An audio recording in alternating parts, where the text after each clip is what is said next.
Perpetual Testing, day 46 or 47, RCTI 07, because for some reason it was skipped last time, somewhere further down in my queue. Push for the burn. Going to be involving laser cubes and heavy redirection, it looked like. So let's just get it started, shall we? Right off the bat.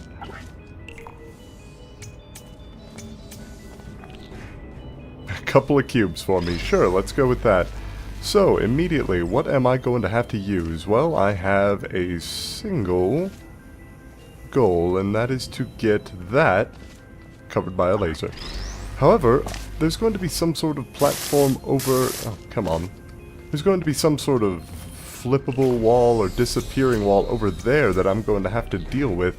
Not entirely certain of how I'm going to have to work with it, as there does not appear to be anything that I can access within these two areas. Additionally, I'm completely unable to portal out of there myself, which is a bit of an issue in and of itself. Oh dear. Anyway, okay. It appears that placing a laser through there will raise it somewhat. However, that still raises the question of what I'm supposed to do with... Come on! You know what, let's, is there a way to get rid of the orange portal for now? Any way at all? No. Oh, brilliant. Okay, well, I think I already see what I'm supposed to do here, if it's any consolation to my poor burned side of my face. I'm supposed to place this cube on here, then, come on, get the second cube, place it on the first, and then just aim it straight over there. This test is actually fairly simple overall, but I do like the mechanic of having to place a portal and then move the laser up slightly with it. That said, it appears that was only the prelude to... Oh dear. Prelude to a much more dangerous set of circumstances. Deposits a couple of laser cubes for me in this room, but oh my god, please stop shooting me. I have no idea what this did. I'm assuming it activated the door permanently so I can take some of the laser cubes with me. It did, good. So I can go ahead and remove these, which allows me to fire the laser further into that room. However, I am able to get rid of the first turret through the use of that laser. Now, I've just got to figure out... What the hell?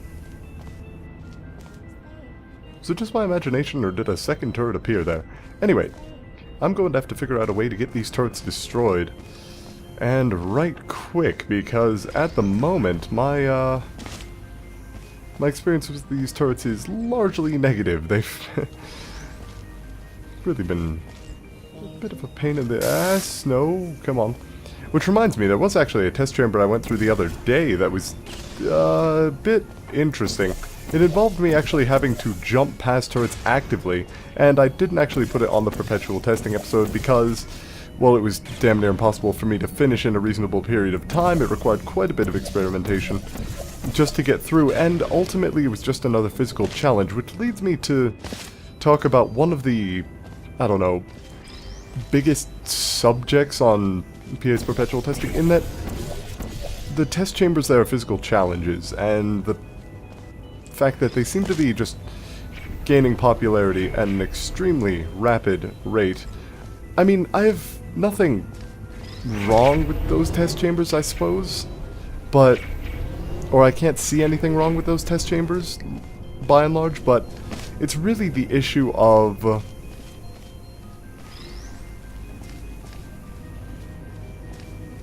the purpose of the game, I suppose, and I know that sounds really weird to say, but it's like people are creating these...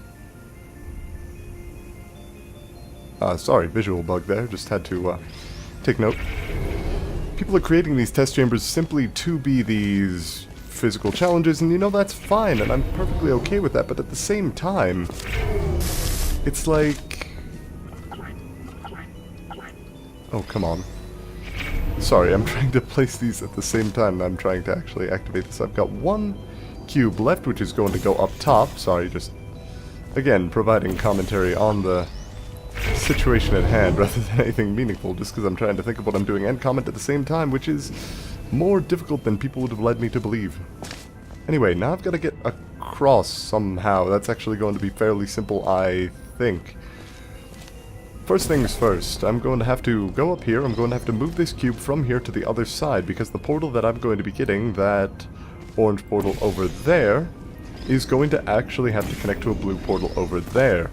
Then I'm going to have to aim this across the way, which opens up the door, but now it arranges the problem of how do I get across. So I place an orange portal on the other side, and then once I'm across, I get a nice view of where is the place where I have to place the portal. It's a bit difficult to spot from this angle. It appears that that won't actually be what I'm supposed to do. But from that position, can I actually see the upper area where I have to place a portal? Yes, okay, so the portal that I have to place is not the one up here. Now that I've got the cube in place, that's all that matters. So I need to place the blue portal here, now that I have the orange portal on that side. Jump through without burning myself, hopefully. Okay, a little bit of burning, that's perfectly alright. Zoom in to get a better shot, and done. Alright. Yeah, just the physical test chambers, I'm not as big a fan of. I always like having to think from my puzzles, and RCTI's been good for that, which is why I've been playing through it just straight in order. Plus, I did ask for a couple of people to give me tests to play, just like, hey, does anybody have something they want me to play? The guy who posted RCTI is like, here's 14 test chambers, and I'm like, well, compared to everybody else, that's quite a few. Do you have any reason I should play through yours above all else, is what I'm thinking. But it turns out that after I've exhausted most of the test chambers, I find myself coming back here for actual puzzles and things to figure out. And they're just about always well done, albeit somewhat simplistic in some cases. But just overall, it was alright. Anyway, on to the next test chamber. Okay, so we're back. Test chamber number 9, Frickin laser beams. So I can only assume that it is going to involve plenty of redirection cubes as well. Cool, so immediately, first thing I'm going to have to do, I'm going to have to get that excursion funnel active to get the cube out of there without killing it. But how am I going to go about that? I'm going to need a laser to activate. How do I activate the laser? Presumably by getting up top, but how in the world am I supposed to do that off of here? Oh, it's simple enough. Fall there, fly up here, place a new portal, fly through there. Alright, I can dig it. It's all good. Wait until I fly back through here, and okay, I need to keep aimed right about there and zoomed in, because I'm going to need to aim very carefully. There we go. So that's blue, orange over here, up top, perfect. And it's just leading me somewhere else. God, this test chamber is way larger than I'd imagined at first.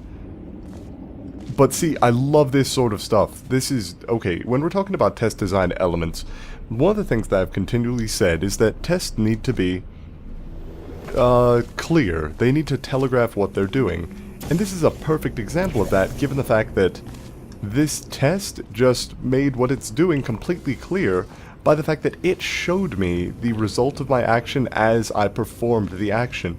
There was one of these that did an incredible job unfolding the wall behind it as...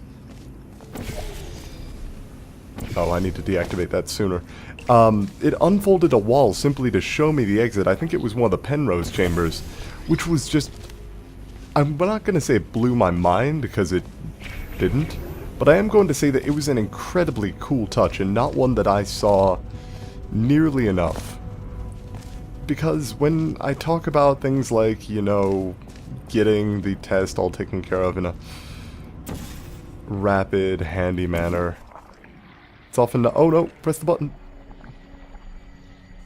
When I talk about getting tests taken care of in a rapid manner and in a manner that can be easily figured out, it's often ignored in the fact that it also, when I say it's easy to figure out, I don't mean that it's necessarily a simple puzzle, I mean that it's easy to figure out what you're supposed to do. It's just going to be difficult figuring out how to do it, which is something I've reiterated over and over and over, but that's perfectly okay in some cases.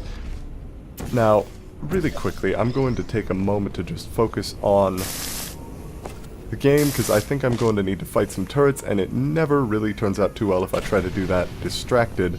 Usually end up getting shot, that sort of thing. That turret up there, He's a bit of trouble, isn't he? You have to be careful of him. Yeah, I know, you saw me. Perfectly okay. I'll just need to actually place my blue portal there. Should kill that turret. Yeah, there we go. Alright, so that's all of them. So if I activate this, it'll give me the third laser redirection cube, which I just need to get over there to get somehow. Seriously, how am I supposed to get that? Am I supposed to take myself through the excursion funnel? That would be interesting, certainly. And definitely possible, so I think that is actually the intended goal here. So, easy way to do that is just to redirect this cube through those two. Okay. Then back up here. And move my orange portal there. Can I just jump into it? No, I'm gonna have to jump off the edge. Just barely caught me in time. Good. Still enough to get me across. But this test chamber is doing very well at showing me what things are supposed to do. The blue lines that outline what things are supposed to do, they can almost serve as a guide to your players to figure out what they're supposed to be doing, as well as showing them what things do when activated. So what do I need to figure out to get across, though? There need to be three things activated: the dot, the square, and the X. But I'm assuming those are just the, yeah, they're the little things on the ground. The only problem is I don't know where two of them are. So, I'm going to need to figure that out before I can continue any further. Obviously, the dot is the first one, and redirecting it through there is going to be fairly important. However, it also appears that the square is right above there, which means I'm going to have to redirect something above the test chamber, or to the higher level of the test chamber. But as to how I do that, or what I'm supposed to do with that, no hints are given. So I'm assuming... Okay, and there's one of them there. So I'm going to have to... Is there a portable surface on the wall that I'm standing against? Let me go ahead and get across there. But before I do, I'm going to go redirect this laser with two of the cubes that I have available to me. One right there. And then I'm going to redirect it over to the right through this cube here. One thing that I'm already thinking that I might have to do for this puzzle, though, is start to redirect the laser backwards and then use a portal, say, there, that's throwing the laser through there as an escape route, but I have no idea if that's what I'm entirely supposed to do. Though, given the fact that I have to aim this laser to there to get across, because excursion funnel... Oh, okay, that was actually pretty good timing. Damn it, I need to move that portal. Alright, so if I place this there... Automatically, okay, I can place my blue portal there to keep the excursion funnel active, and then if I keep the excursion funnel active, it'll allow me to get across. Once I get across, I'll have to... Well, first things first, let's get across here, and then let's just do this. And here comes the actual test element of it, the actual thing I'm supposed to figure out. Before now, it's just been following single concepts. Now, if I place a blue portal there, I have access to this area through the laser that I'm going to be redirecting. But then how do I get it up higher to be able to activate that? I still need to see if there is some sort of portable surface that I can get to easier that is up top. There is, okay. So I need to actually... I'm going to need the laser aimed over here before I get over here, which is why I needed to place the portal. But now that's actually fairly simple, because I can just deactivate the excursion funnel to fire this across the way. I can then take my orange portal as an exit. Now, if I fire something through here, that wouldn't really work, so I have to go back. I have to fire that slightly further out. This actually helps me, the fact that it's tilted diagonally, because I can almost activate that. I can actually very nearly activate that with the cube from this side. So now the only thing I have to worry about is getting it through this portal with a straight shot, which is easy enough. If I place this here and I fire my laser through there, almost a direct shot, then orange there, I should be able to activate the door and exit. Puzzle solving. You don't always need to be able to get back to be able to solve the puzzle and get out. It works out fairly well. So, RCTI continues to be an extremely solid series. I'm still excited to continue looking at the remaining episodes of the chapter of this. I don't know what you call it. I still don't know what the RC stands for. I should probably figure that out soon. But there are only 3 test chambers left. Sad day. After 3, we'll be back to scouring the workshop for fun things to find, unless somebody sends me something else they want to play. So, until then, this has been PA. and I hope you've enjoyed the episode. See you tomorrow.